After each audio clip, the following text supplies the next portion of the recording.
All right, do it again. Man, y'all got some fire coming out from underneath that.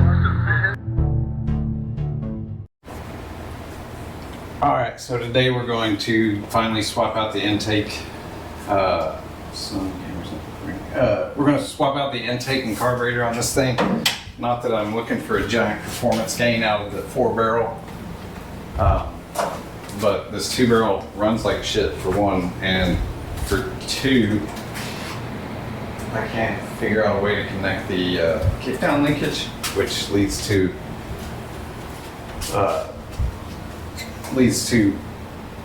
burning out the transmission. So we're gonna swap out the intake to a Chinesium Edelbrock air gap, and I've got this 600 CFM double pumper I rebuilt. I spared you all the experience of that. It was really trashy and it took way longer than it should have to rebuild that carburetor. But we're gonna get started, and first we're gonna drain the coolant and probably drain it all over my floor. So let's go for that. One of the first things I did was put actual coolant lines on this for the transmission. Juice is coming out in my eye. Okay, I better leave that in for a second because I want to open that cap and that's going to spray out like a fountain. Dude, it smells like urine. Looks like pure water, dude. Oh, there you go.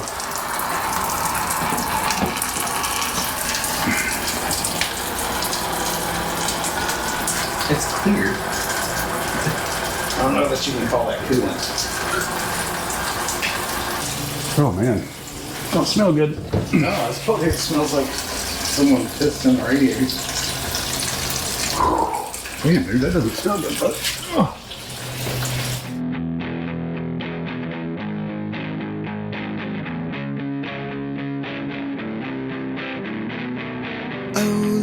There she goes, sweet as honeydew. You swear that you have seen her face like she's deja vu. She's the image of the fruit you cannot taste, forbidden and out of reach from another place. You don't know her name or how she got to here. All you know is that you know she's from a higher tier. You're reaching for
as I look at the old intake versus this intake, it looks like I need to move some stuff around, like the heater hose needs to switch over to this side because that AC compressor may be trying to occupy the same space as the heater hose outlet and this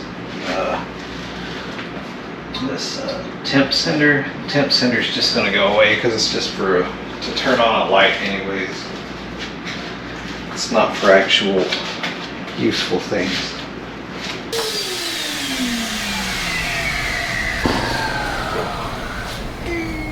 We should probably mop this shit up before we...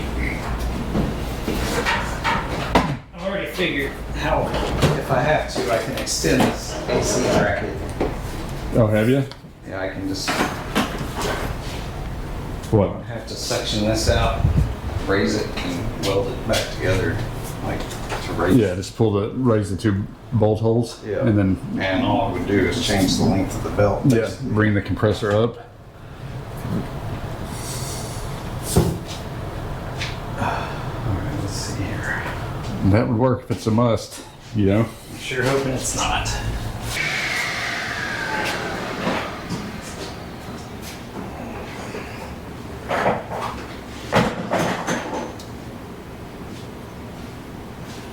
If I have a thick enough scrap metal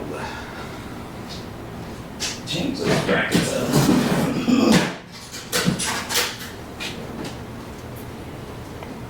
Funny, you find more big block Mopar intakes than you can small block stuff.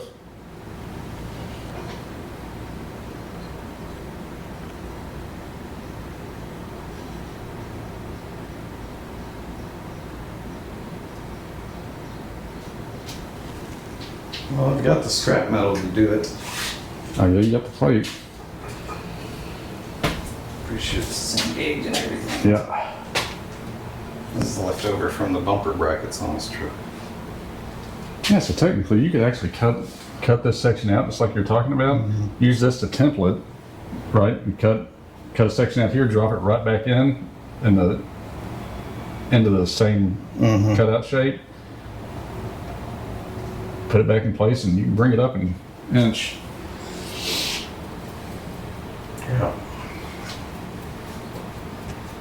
What a pain in the ass, dude. All to keep air conditioning that doesn't work. Yet. Yeah.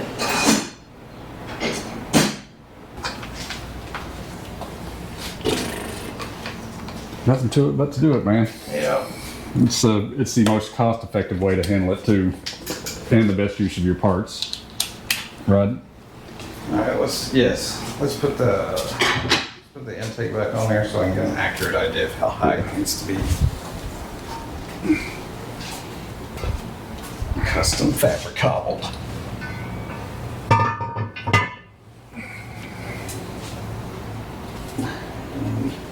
We're gonna assume that those bolt holes line up all the way down, but we'll see. Actually, they line up decent. Not good. Plus gaskets. So, well. Okay. Compressor. Yeah.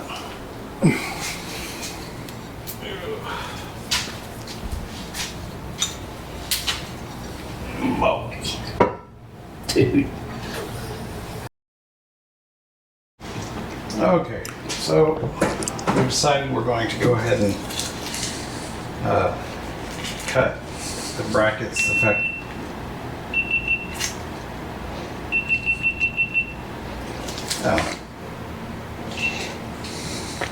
Alright, so we're going to cut the factory brackets.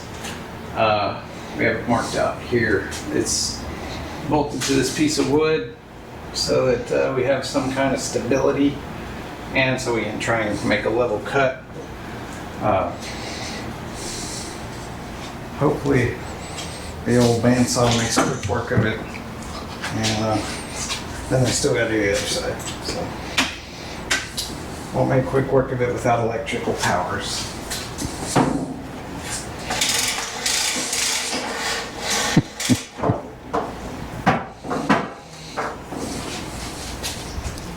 There's the cord.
I was about to say, man, that I didn't. There's no pressure. It just. that thing knocks it out, dude. Well, there we go. We got a little cutterization. I'm gonna extend that 1.5 inches, 1 3/4, just for good measure, maybe, and then extend the other one the same height. So, where that other part is? Yeah, right shoulder. The question is, can I make it make sense?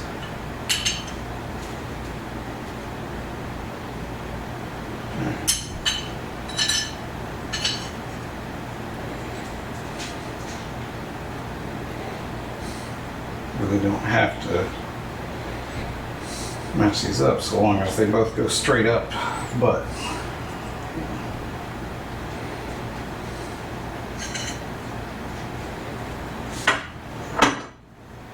these pretty much sit level on the card, these two bolt holes.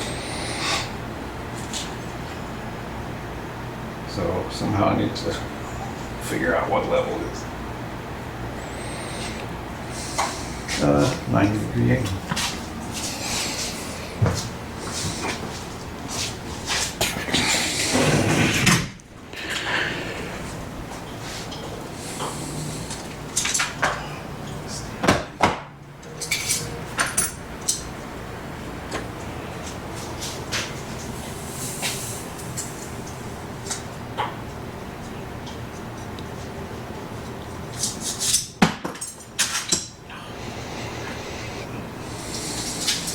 Appropriate language.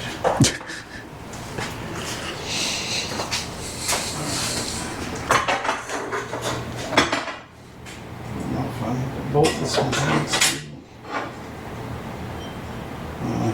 This one's going to be a little more freehand than the first one.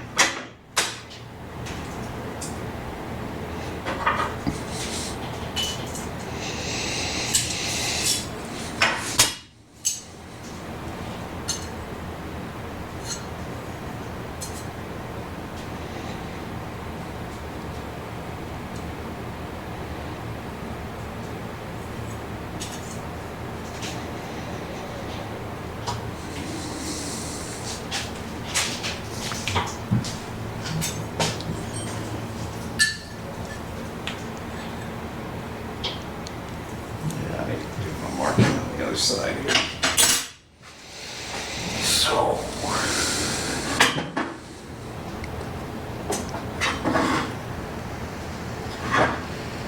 set this guy aside. I don't have to cut 2 pieces of metal. As long as they're the same length.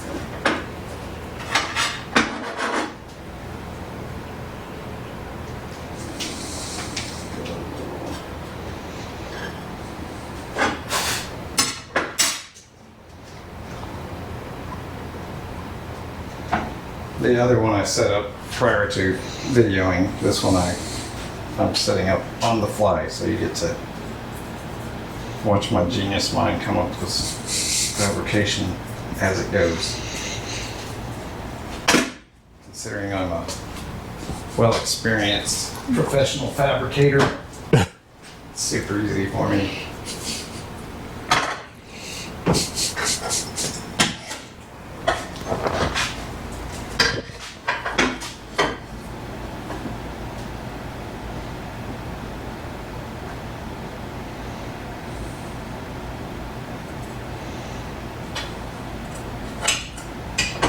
Probably going to do 9 millimeters below each hole. Maybe it was, yeah, but.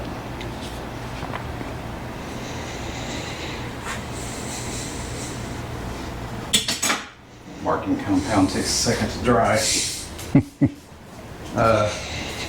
This is how projects tend to spiral. My best laid plan of buying a $120 intake and throwing it on this truck to make it a 4-barrel instead of a 2-barrel and get rid of a really bad carburetor setup has turned into what you see now, which is total off the cuff decision making. Calamity. Yep.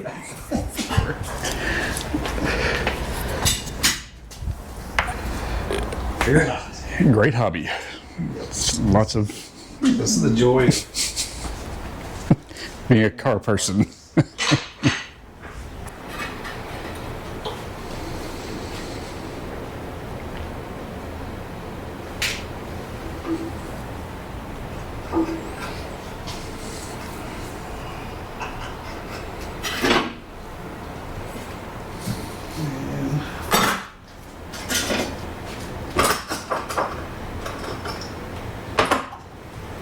We're all marked up. Make one cut here, one cut straight across, and try and follow that line as best I can.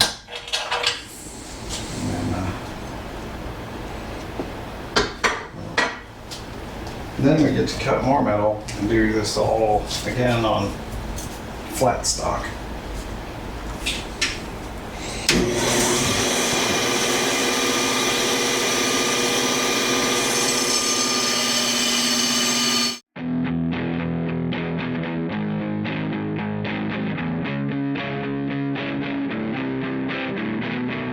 Oh, look, there she goes, sweet as honeydew. You swear that you have seen her face like she's deja vu. She's the image of the fruit you cannot taste, forbidden and out of reach from another place. You don't know her name or how she got to here. All you know is that you know she's from a higher tier. You're reaching for her now. She built to wear you down and out. She's never coming down. There's never any doubt. She's up above. Oh, she's a beach. She's simply out of reach. She's up above. Oh, she's a beach. She's simply out of reach. She's up above. Oh, she's a beach. She's simply out of reach. She's up above. Oh, she's a beach. She's simply out of reach. Oh, look, there she goes, sweet as honeydew. You swear that you have seen her face like she's deja vu.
It's hot.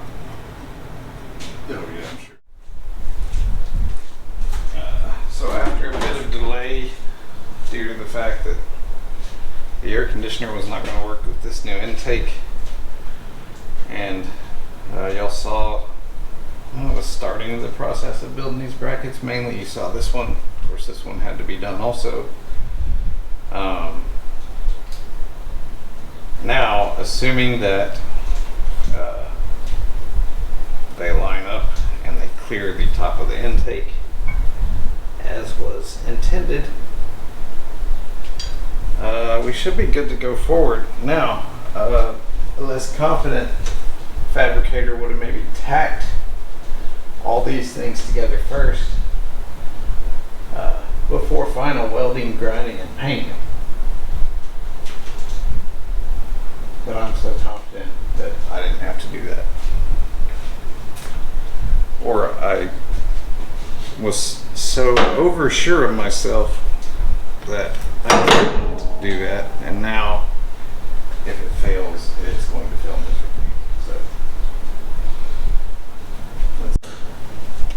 So we're not final installing this. Of course, we're just mocking this up so I can make sure the compressor clears. Because I have once again changed the idea of how I'm going to deal with the heater hose, because I think we may actually have room for it now. I did a little Craigslist rebuild on the front of the engine, not the whole engine, because, well, there's exhaust manifolds and stuff, so just did a little work to make it look a little better. Not a lot better, just a little better, because that greasy, oily paint that was on the front of the engine that was shot right over the top of oil and grease, it looked terrible. So used wire brush and others type stuff and cleaned the front of the engine as best I could with it still being assembled, and then spray painted it good old-fashioned black. This is the bracket that matters right here. And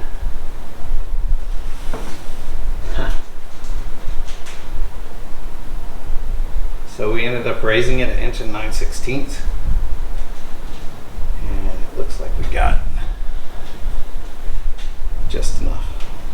So right here's where the clearance issue was. This was crashing into here for 2 reasons.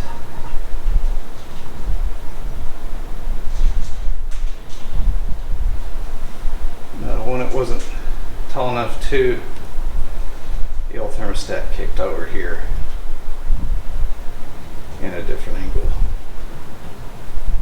My other hope is it does look like it. We'll be able to put a 90-degree fitting here instead of trying to use a 1/2 inch water hose fitting back there. That way we can get our heater hose in, and it looks like that'll work as well. So that's the mock-up. Now, is the compressor going to line up perfectly? Couldn't tell you. You know, if it goes more rogue honest than this,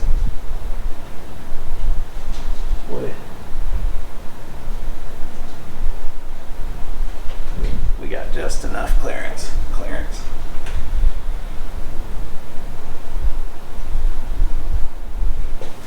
I'm gonna, you know, like, if I don't line it up to both bolt holes, it still hits.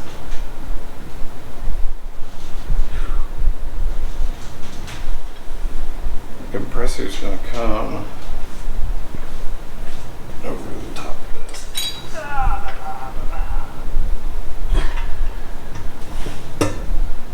And it's hitting the thermostat housing bolt, but that's not an actual concern because the bolt's not in. So, boy, it looks like we. If you saw in the other part of the video, Robert thought maybe we should do 2 inches, but I'm trying. You know, I don't want to make it this tall. It's not like we're trying to get a supercharger under the hood of this thing or something. Seems like we should be able to get it handled. But I think what we'll do now is get the old thermostat installed properly. I'm going to do that before it's actually on there final. I'm going to put in our 90-degree fitting here. Have a feeling once the old AC compressor's on, it's going to be hard to get to here, so probably going to have to get that hose started. Swap this fitting back here out with a plug and then we'll see what happens from there. So Chrysler uses 5/8 and 1/2 heater hoses versus Chevrolet that uses 3/4 and 5/8. I think once we're screwed in here, we're going to be below the level that we need to worry about. So we should be able to kick onto here and do what we need to do, which will be great. Better than that, because that creates a problem with the throttle brackets, which we may still have problems with the throttle bracket. I've got some spacers just in case, but in the meantime, I'll shut the cameras down, get the thermostat mounted, get this hose fitting put on, get that hose fitting swapped out for a plug, and then we'll do up our gaskets and try and actually drop this thing. I've got bolts and all that stuff ready to go. So when I turn it back on, we should be getting ready to line up and install this intake. We're not using the cork gaskets, and whoever did it last removed the alignment dowels, so that's good. That way you don't have the alignment dowels holding the intake up and creating an oil leak. But we shall make some progress nonetheless.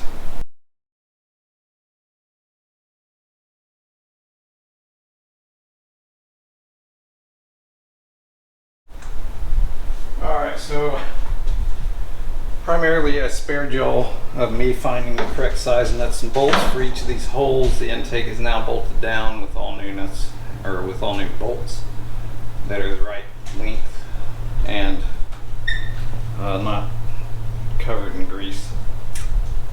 Additionally, the bolts in the front of the water pump are these fine examples with a solid 1/2 inch or more of washer on them. I've gotten one that was an inch shorter. This is a 6 inch, this is a 5 inch. The inch shorter bolt actually works just fine. It grabs threads. I didn't notice when I had the intake off that these bolts were going into the valley quite a ways. So I think we're fine going an inch shorter. I got the brackets installed I've got the brackets completed. So that's the rear AC bracket. We raised it an inch and 9/16, and you can see we raised it just enough to clear. Probably could have done another 1/4 inch and got it a little higher than the this thingy, the thermostat housing. But a more professional fabricator would have probably tacked this, made sure it was right, and then welded it. Instead, I just welded it and completely, with blind faith, trusted my measurement ideas were correct. So it panned out this time. I would call it dumb luck, because it certainly wasn't straight skill. I'm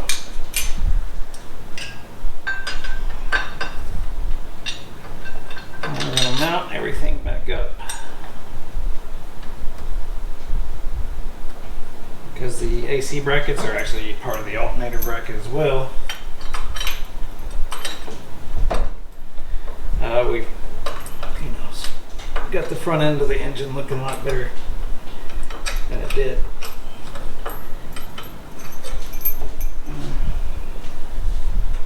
I gotta make sure I might be upside down.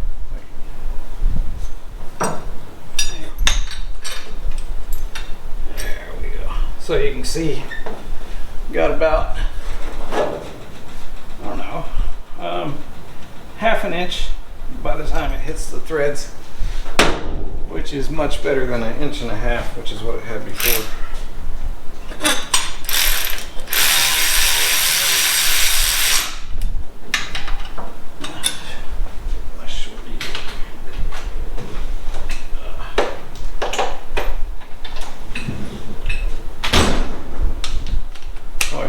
2 buck weld on this one. It's threading into aluminum, so it's a little scary.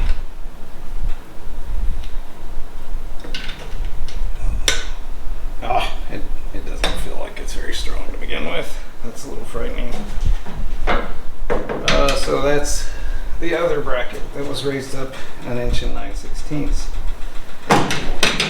to allow the compressor to move up, hopefully without changing the path of the belt, but definitely going to change the length of the belt. As you can see, we bolt into the cylinder head here, and there's going to be no support bracket on the back of the AC compressor as it did originally. So now it's time to toss that puppy up there and see how we did. I have mocked it up a few times, and I know it fits. This heater hose could be better, but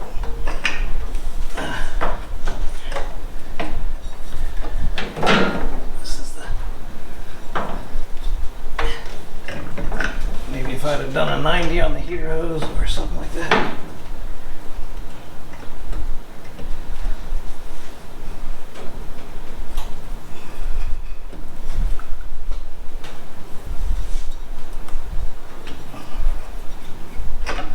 Okay. So, compressor is pretty far up there now. Not, of course, not getting into hood clearance territory, but it's just tall. Somewhere around here. The coolant hose with one of those terrible twisty type clamps on it. I'm gonna probably have to snag that on there. With the compressor.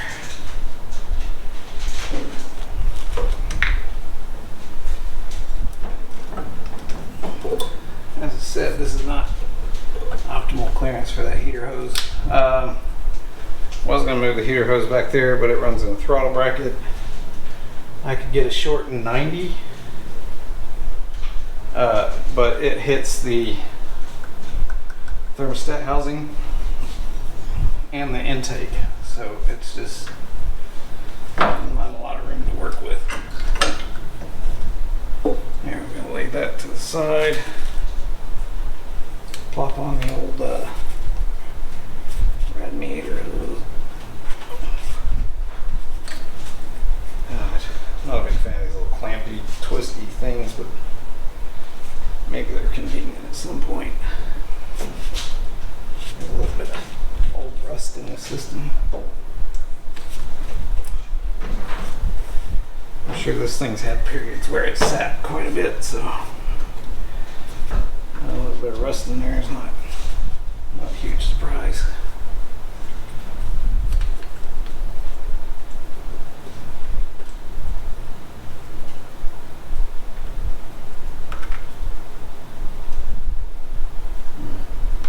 I don't know if you can get these things tight enough with the little hand lever.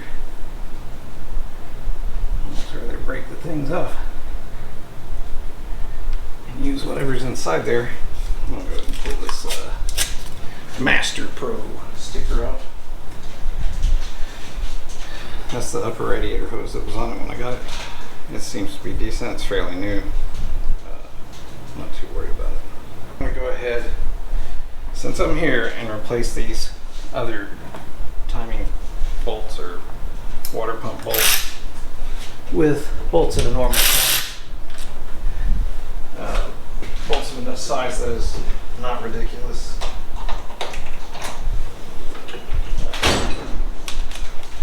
And doesn't require a 1/2 inch of washers.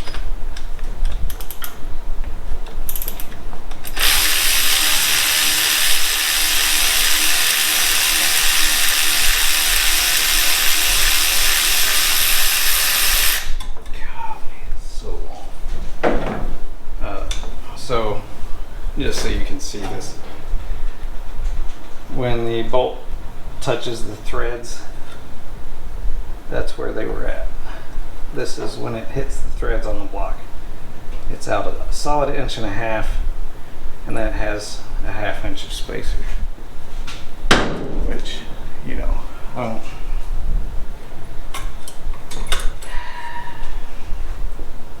don't get it. I don't understand why anyone would do that or see that and just be like, well, how much spacer do I have to put on it to make it work? Well, if you have 2 inches of bolt hitting and you haven't even started threading it in, or sticking out and you haven't started threading in, it's too damn much.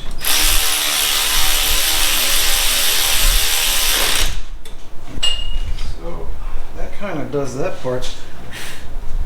I need to get the vacuum and do a little vacuumification in here. Get you a little. Alright, so you have a better look. These are the bolts I was replacing.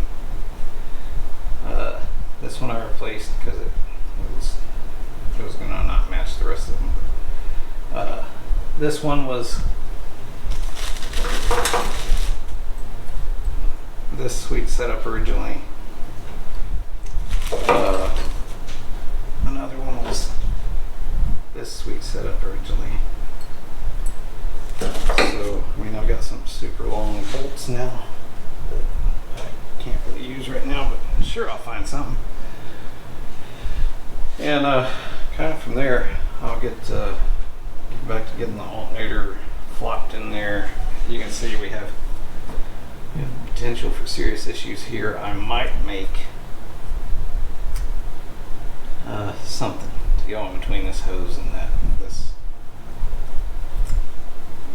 AC compressor, just to give me a little peace of mind, I guess. Juices.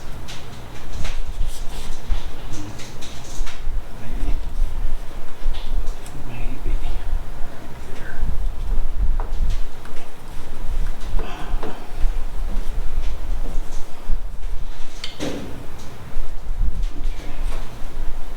Okay. Sure, it wasn't that tight before because compressor wasn't sticking up 18 feet above the engine. Once we get to this belt problem, we'll have to sort that out. I have a feeling it's not going to wrap up to make it to the old alternators after this adventure. I mean, the alternator's got some adjustment in it. I don't think it's that much. That is an issue we will face when we reach that point. It would be cooler if I was trying to get a way to, you know, put like a supercharger pulley up here, make something work up there. But no, that's not what we're working on. We're just working on making a ho-hum engine just pretty much meh. I went ahead and squirted some kind of cast ironish stuff on the valve covers. The engine we squirted with black. It's a little shinier than I expected, but I guess we need to slap on some valve covers. Then I will probably do the radiator mess. I'm sorry, distributor mess before I put the carburetor on, because that'll clearly take up some room in the middle. That way I can get back there as clear as possible to do what I need to as far as wiring. I have a bracket for the coil. I have a new non-HEI distributor. I mean, it should be an improvement over what we got, but alright, so there has been some delay since I was last videoing putting on the carburetor using bolts.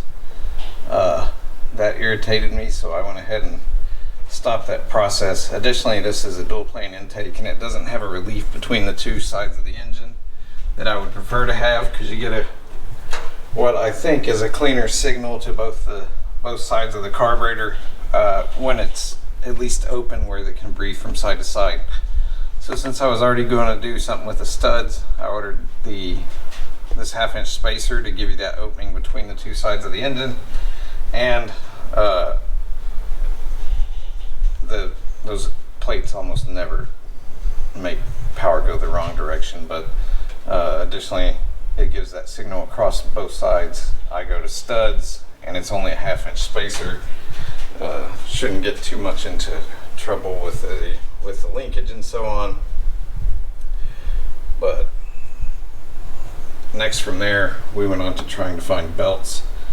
That ended up with multiple trips to the parts store, and finally just ordering the belt that I thought I needed off of the Amazon, because, well, I took a string and I did the thing and I took it to the parts store and they said this is the belt you need, and I said, well, no, we already bought that belt and it didn't fit, and the guy's like, well, you couldn't have, but I had a receipt for it. So it was a whole thing. It was 3 trips and we never got the right part. This belt will fit. I think it's a little wider than the original factory belt, but as long as the two of them aren't rubbing against each other, that's how we're going to fly. Additionally, while I was doing nothing underneath up there underneath the truck, there was continually drip coming from speedometer adapter. So I went ahead and replaced that speedometer seal.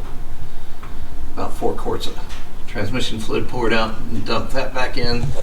Checked all the pan bolts. They still seem good and tight. I think I'm not going to get away without doing that output shaft seal there. But this was kind of not much of a project. If you've never replaced a speedometer seal, it's pretty self-explanatory when you get the parts kit. I think it costs about 13 bucks. Comes with the O-ring for the housing itself. Comes with the seal that goes inside between the gear and the housing, and then a C-clip to keep it in place. And that kind of sums up the only changes since I last touched it on camera. I was going to do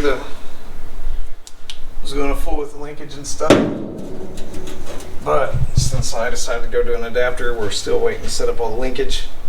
We'll do that. There's not a whole lot to it. It's looking like the kickdown shaft or the kickdown cable is going to be short. This is a piece off of a much more modern Dakota that extends that kickdown cable by almost what we're looking like we need. So this should work. It actually pops onto this type of connector, so we should be good there. Got under the truck and looked at engine specifics. Turns out to be a 1983 model 318. Nothing special. I'm sure it makes like 8 horsepower. While I was under there, I ran my head into some spider webs and ended up finding that little guy and all of its black widowdom. So that creeped me out for a solid day or so. But getting the parts gathered, waiting for the belt to come in. I am swapping over to this big old fan clutch setup instead of this glorious piece of machinery that was on there. Core support, the radiator fan shroud was actually on upside down, and they had offset it to make it work. But with the other fan, the fan was trying to hit down here, where you can kind of see that they cut it previously. And that's because this is offset, and it offset too much the wrong direction when they flipped it upside down. Discovered that, cleaned it, put it on the right way. We'll see. May still have some interference problems. We'll sort that out when we get to it, but if so, we'll probably end up doing something with the support here to move the radiator a bit that way. But hopefully we can get along without it. That's about it. I will get the cameras rolling when I start back up on this thing. I just kind of want to share the changes that you saw, because it's going to go from bolting the carburetor on to taking the carburetor not being on anymore, and a spacer and studs, because the bolts were a terrible idea. I forget every time how bad they are, and they were every bit as bad as they've been every time I've tried to do it. So I will turn the cameras on when I get rolling. Alright, so left off yesterday. It did not want to run, spitting and sputtering through the carburetor, altogether acting weird. I thought it was 180 out, took it apart. It was not 180 out, because once I made it 180 out, then it really got pissed off. But went through everything to figure out where I was at, put the engine back at top dead center, verified where number 1 is, went ahead and rotated number 1 on the distributor cap by 1 cylinder, just due to the lack of adjustment both directions the way it was in there. And then went and checked all the plug wires and found that number 5 and number 7 were flipped. So that was part of the trouble. I noticed the carburetor doing some weird stuff when I hit the accelerator pump, and got to look at the secondary, because it was actually squirting before it was ever into the secondary barrels opening. And someone had put, it's got a 30cc pump on the back, but someone had installed a 50cc actuator and 50cc cam. That was incorrect, so I had to steal that off another carburetor and put a 30cc actuator and everything on there. Vacuum leak up here was not plugged. So all in all, I just missed quite a bit of stuff. But I think we're pretty much ready to let her try again. Guess I can check coolant one or more times. Yeah, we're still good. But I guess we're ready to try and fire it off again and see if it does better than yesterday. Oh yeah, it's much better. Go ahead.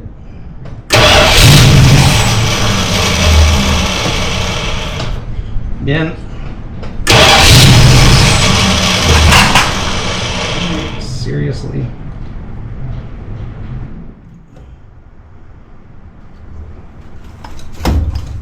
Go ahead.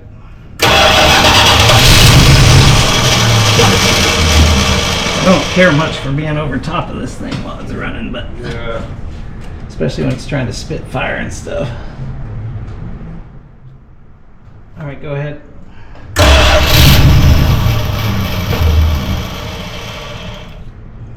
All right, go. Looks like ignition at Key off. yeah. Go ahead.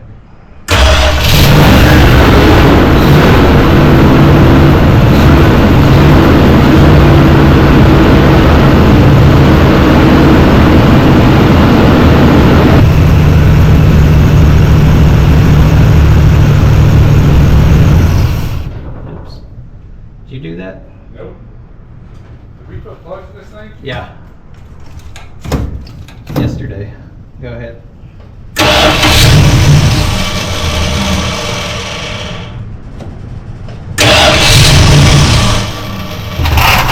Oh, easy. Jesus Christ. Go ahead.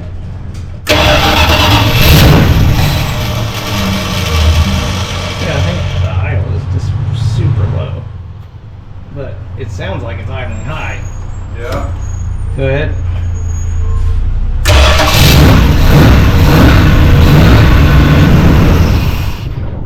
fuck was that? Not me. She run out of fuel? I don't think so. Alright, go ahead. Alright, so we did some tinkering with the carburetor. It looks like throttle adjustment was off and we're holding it off of idle. Now, I have some other concerns about the secondaries, but we'll see how we go from there. Because it almost seems like secondaries are also contributing to high idle, which is not good due to play in the secondaries, but we'll figure that part out. Alright, go ahead. Oh, it's definitely. The fuck was that? That acts like it's got a bunch of advance. Yes, it does. Alright. Go ahead.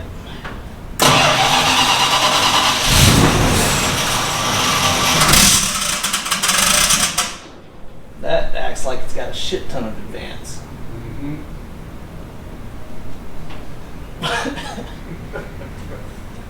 Okay, go ahead.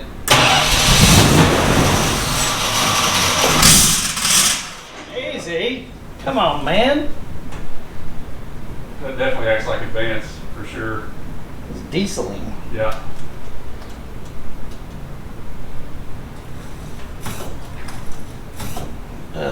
Okay, go ahead. Don't do it. No more spitting and stuff, huh?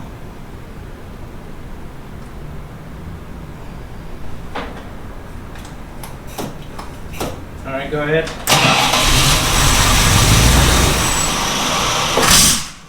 I knew that was coming. I'm very confused. I think maybe I'm going, I don't know, dude. Okay, go ahead.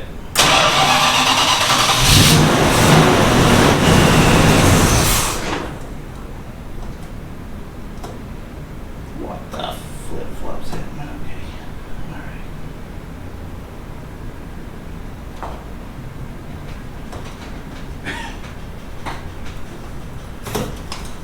alright. Alright, start it.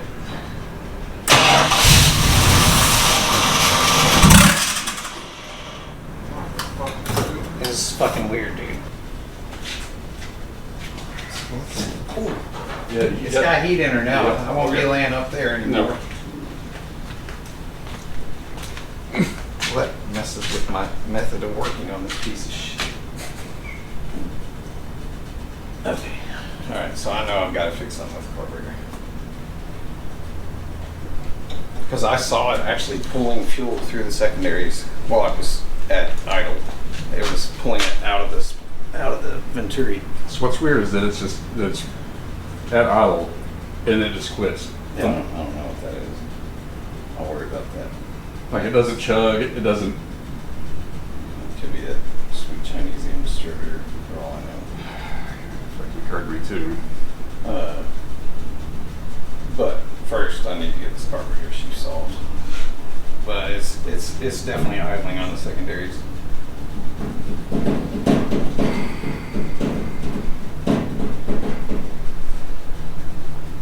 Linkage modification may have been too extreme. All right, there we are. At least it's running. We have seen what the time light says, and next we're gonna have to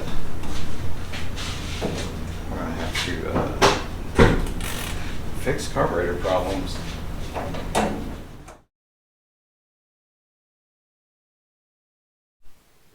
All right. Pulled the carburetor, tightened the accelerator pump screws, bolts, whatever. They were all 8 kind of loose, so yeah. While I was doing that, I bore scoped the intake as best I could because you can't get to a lot of it. Because, you know, dual plane monkey business. And other than the fact that the 318 heads should never have this intake on them because of how far apart the, or how much difference there is between a 318 port and a 360 port, because it looks like total garbage in there. Other than that, I didn't see, I was looking for any blatant thing that might show me a vacuum leak. The one thing I'm going to check this time is I'm going to try and get it running as at that 1590 was the lowest I've gotten it to run. And then I'm going to adjust the timing, because it almost acts like, well, with that dieseling thing it does, that almost acts like it's over advanced, but according to the timing light, it isn't. So my concern now has become whether that balancer has slipped, the outer ring has slipped on there. I could be crazy, but so I'm going to get it to that 1590 and then see if it'll let me adjust the timing. We'll go from there. Here we go again.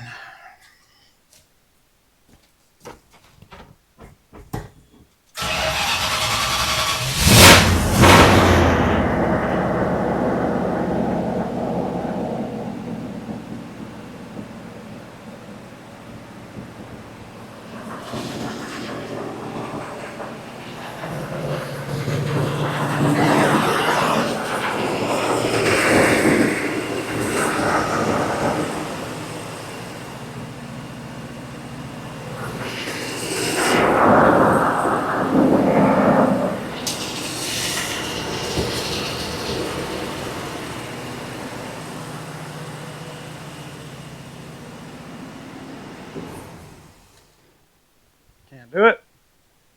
Son of a bitch is leaking still. What a big surprise. What a surprise.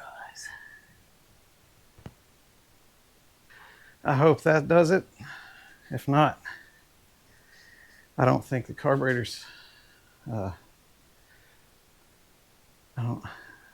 carburetor may not be the problem. Let's just flat out say it.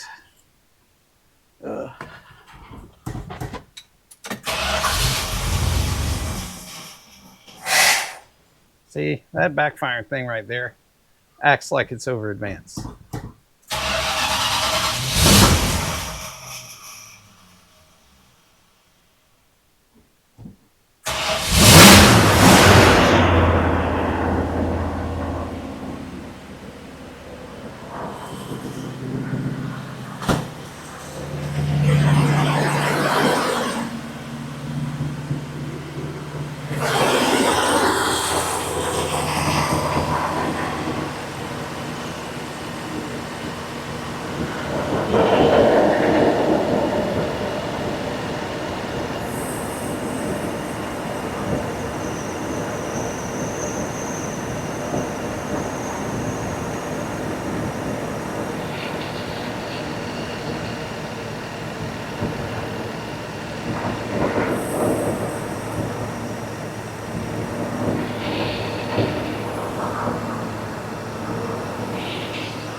Got carried away. All right, we still have fuel leaking.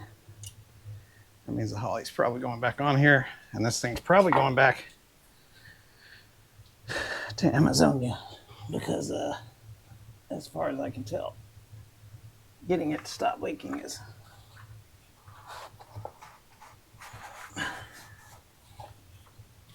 not something that actually happens.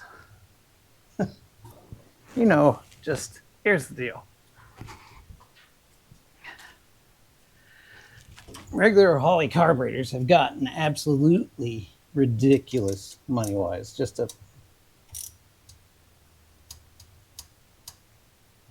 plain old Holley, right?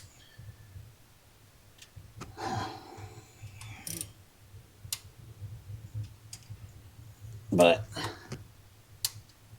this ain't it either, I'll tell you right now.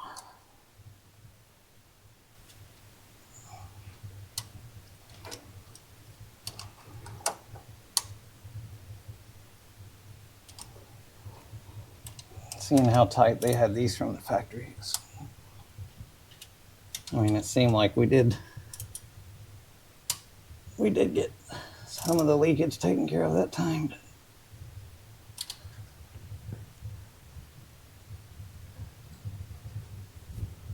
Is it coming? Where is it coming from? It's just really hard to tell.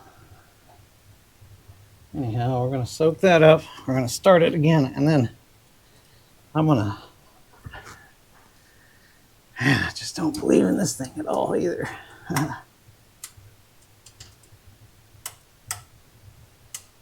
Golly.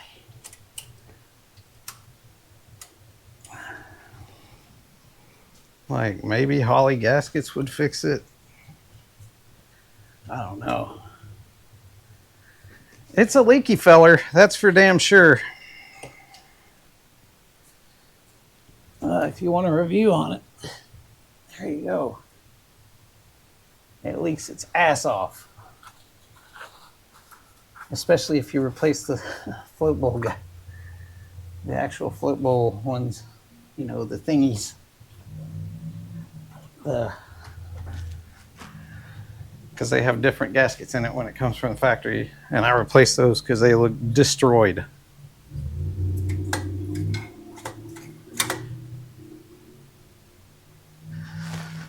All right, let's go.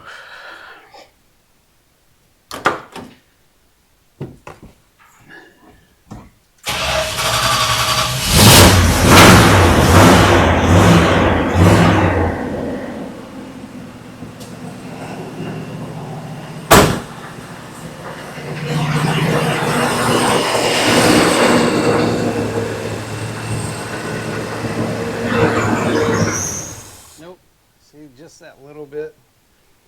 We'll shut her off. And that's, I believe we're closing the idle circuit altogether.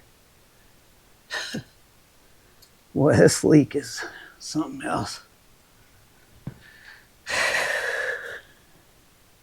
don't even know if I want to try and mess with it, because I've got the same end result here so far.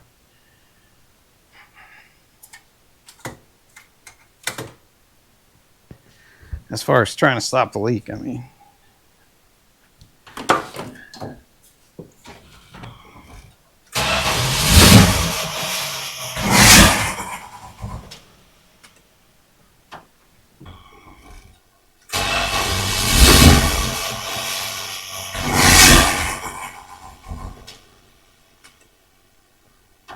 Boy, it sure as hell didn't like that.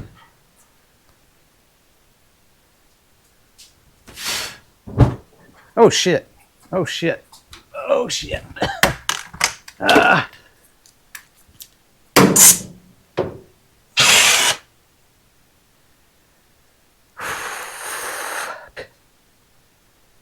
Everybody knows nobody wants to use that son of a bitch.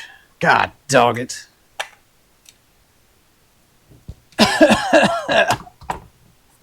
Yeah.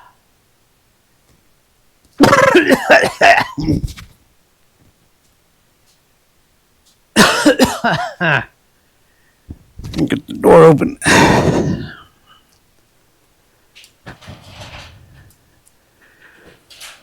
Okay.